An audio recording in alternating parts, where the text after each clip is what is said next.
మరో ఉత్తరం చూద్దామండి. కౌండిన్య హైదరాబాద్ నుంచి రాస్తున్నారు. మంగళగౌరి వ్రతాన్ని ఒక్కసారి ఆచరిస్తే జీవితకాలం ఆచరించాలా తెలియజేయగలరు అంటూ రాస్తున్నారు.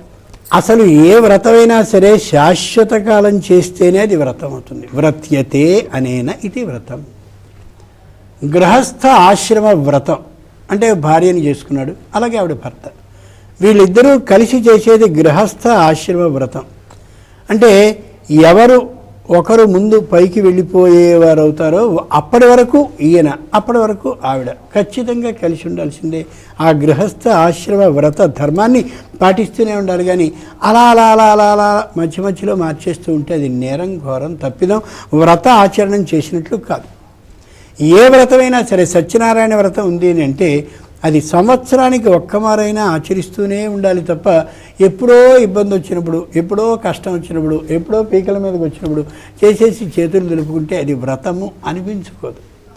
అంచేతే మాసే మాసేచ కర్తవ్యం, ప్రతి నెలా చేసుకుంటూ ఉంటే చాలు అని చెప్తుంది వ్రతం ఏదైనా సరే. లేదా మంగళగౌరి వ్రతం సంవత్సరానికి ఒకసారి చేసేది, దాంట్లో కూడా మినహాయింపు కావాలంటే ఇంక చెప్పేది ఏమిటి?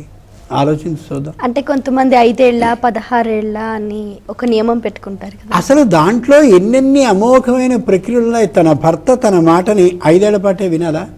10 ఏళ్ల పాటే విని 11వ సంవత్సరంలో వ్యతిరేకించవచ్చా? తన భర్త తన మాటని వినేలా చేసేది, అమోఘమైన పంటల్ని ఇచ్చేది అయినటువంటి మంగళగౌరి వ్రతాన్ని ఎన్ని సంవత్సరాలు చేయాలని అడగడం ఏమిటి?